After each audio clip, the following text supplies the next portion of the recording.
digital church. Wow.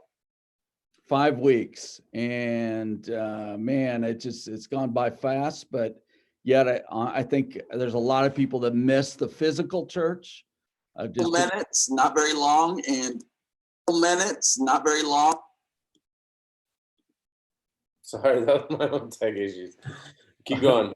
All right, and so excited about what God is doing and in the future and all that kind of stuff. What are some things? I mean, we kind of put some numbers together and kind of looked at some things as a staff and tried to analyze. We just came off of Easter, Palm Sunday.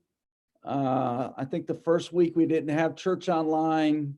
So there's been lots of changes. I'm sure this has been tough on the congregation, as well as us. I mean, we're all on a learning curve, but I think that everybody's been doing really good and trying, and really owning it.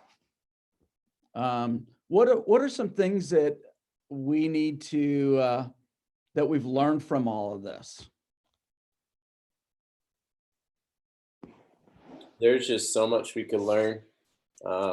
Just trying to get this link out to everybody right now so they can jump on the live stream, and it is posted. So I think there's plenty we can learn. I think, doing digital church, just even us as a staff have learned how to function as a church, what to do. I think we've learned, the church isn't a location. The church is a people. The church is a gathering of believers, whether digitally or physically. That is the church. And so when we gather, even just digitally, we're still gathering, we're getting God's word. And I think even it's opened up our eyes to how culture is today and the way we're operating. And I think number two is that, because of the culture we're in, social media and digital church is really the future of church and evangelism. That's going to be one of the primary vehicles of the gospel, is that before people even step foot in our doors, we're going to reach them with the gospel through social media. And so I think we're learning how important it is to share, how important it is to comment, how important it is to tag somebody, and not even just the sake for tagging, but rather because that person could find the hope of Jesus, that person could know Jesus. And that's really why we, harp on sharing and we talk about it and all that, is because we carry a hope inside of us that all you got to do is hit a share button and somebody else could experience. And so that's a lesson we've learned. I think the last one is just, when it comes to social media and digital church itself, is that likes and reactions aren't a win, engagement is. When a new person or a new family, or even just us ourselves engage, we comment, we interact, we chat, we do something, what we find is that we can then help that person get to the next step. And that's really how we track our success, not based off of somebody who just views it. It's really based off of who comments, who interacts, who wants to go further. And we've been seeing guests that we don't even normally see on a Sunday. I think we saw, 31 on Sunday, previous, on 31 Easter. this last week. Yeah, this past Sunday. On Easter, we saw 56.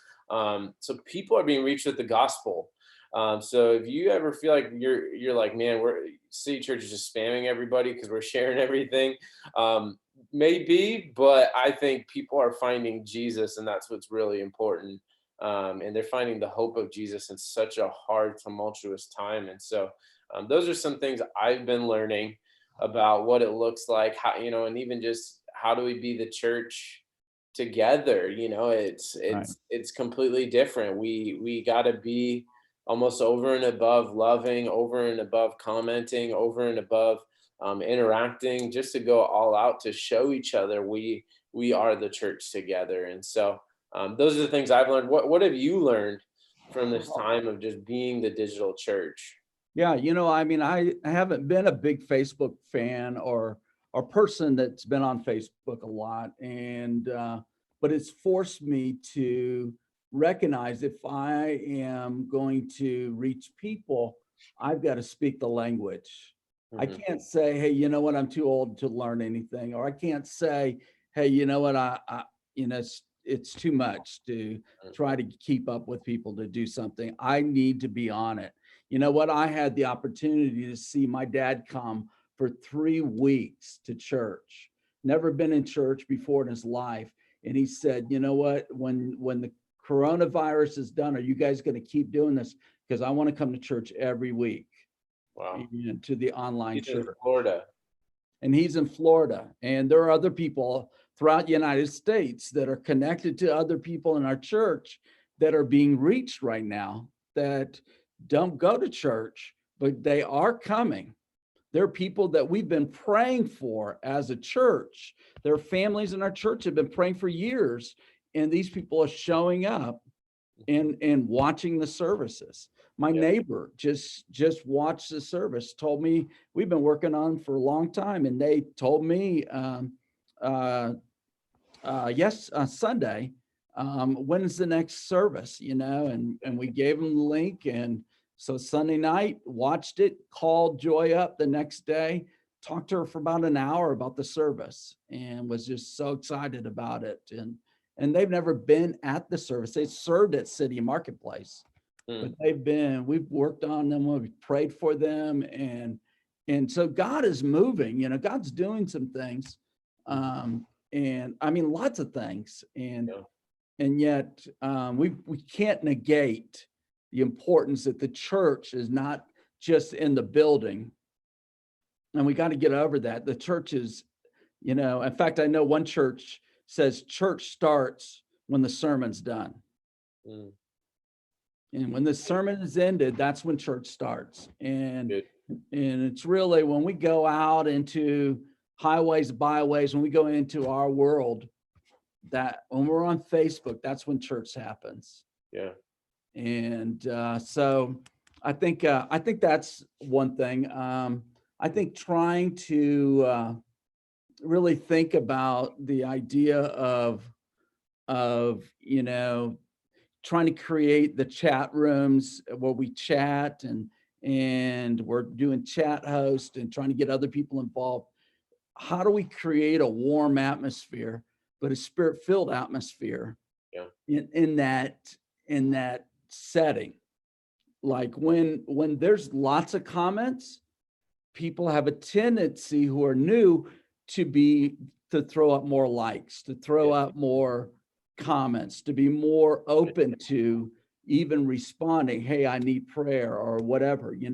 The more likes, the more reactions, the more comments, the more warmth in that room. If there's no warmth, if there's no comments, then we don't see anything. I mean, nothing happens. Right. And What's funny is that's not just digital, right? That's just human nature. Is that yeah, that's always been the way it is. If somebody is all in and a group of people are all in, it's easier for individuals then to be all in as well.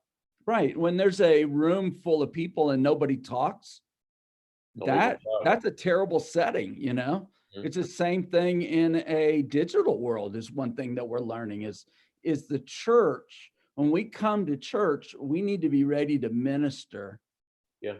on the internet, on Facebook, on church online, on YouTube. We need to be ready to minister in Hmm. those chat box and comments and reactions. Yeah. And so I think that's one thing that we're learning. Yeah. And then I think sharing, where do we share? What's the best scenario when sharing a post? Some people don't even know what to do, and I'm not even sure always where to direct them.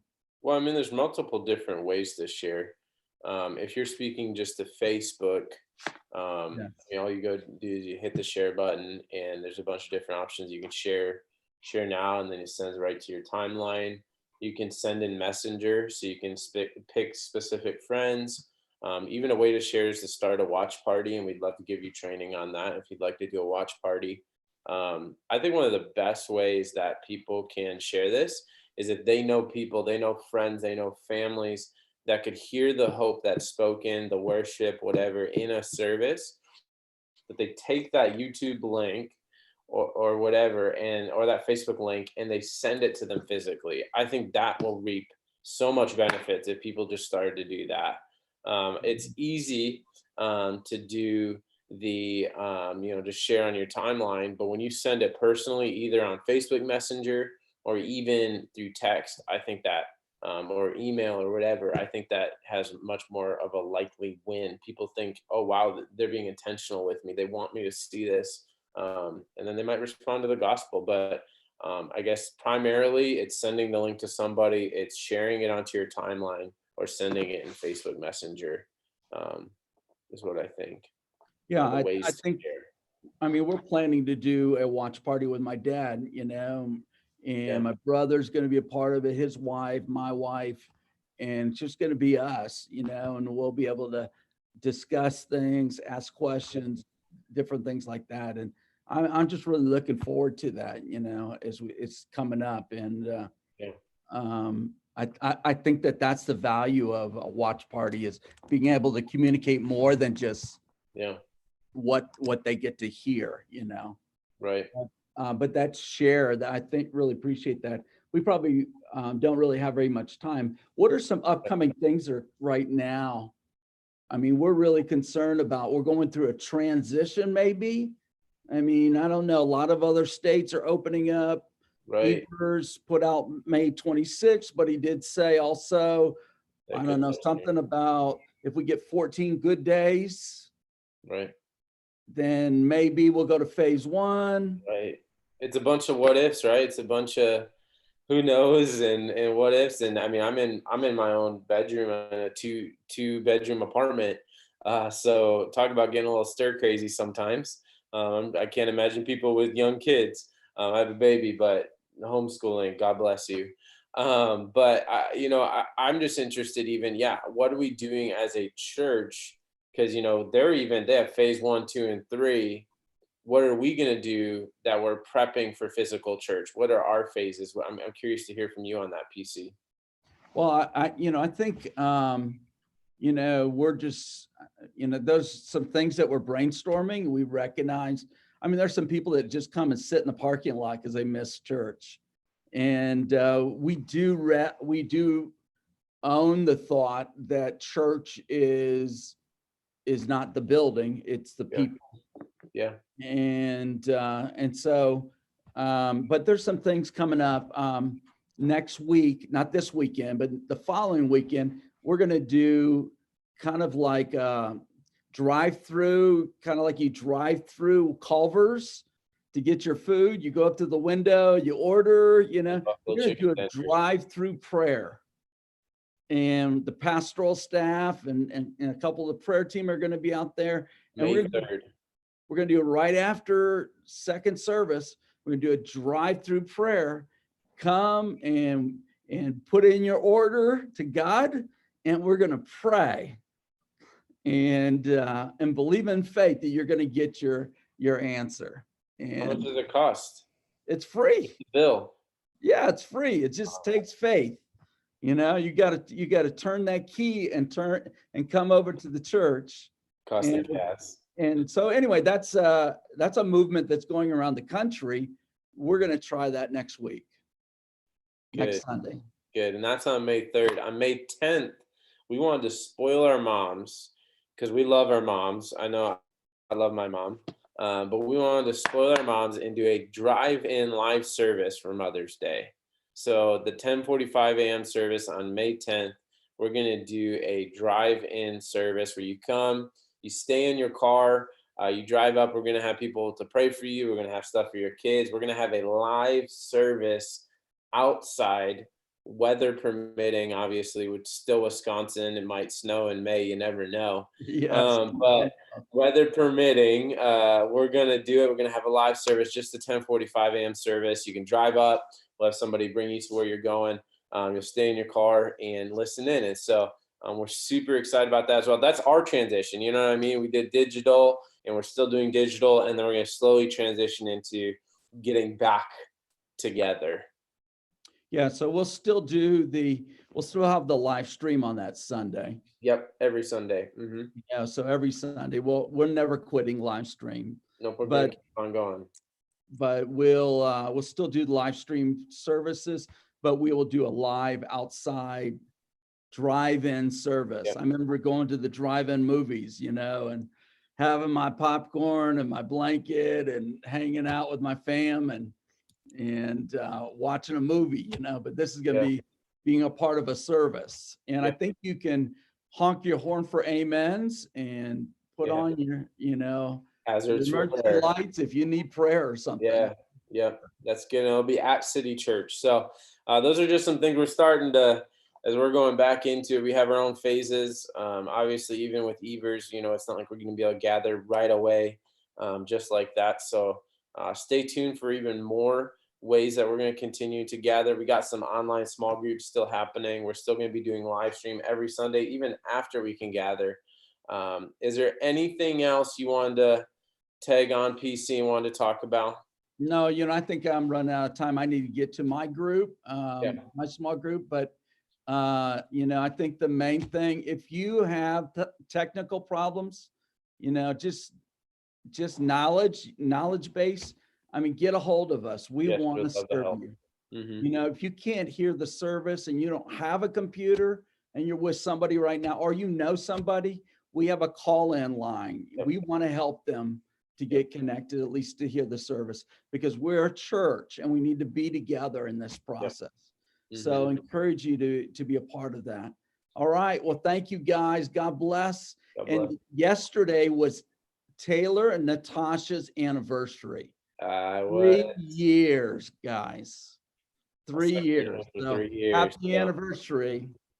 All right. Thank you. Have a All good right, one, God guys. bless God you. bless.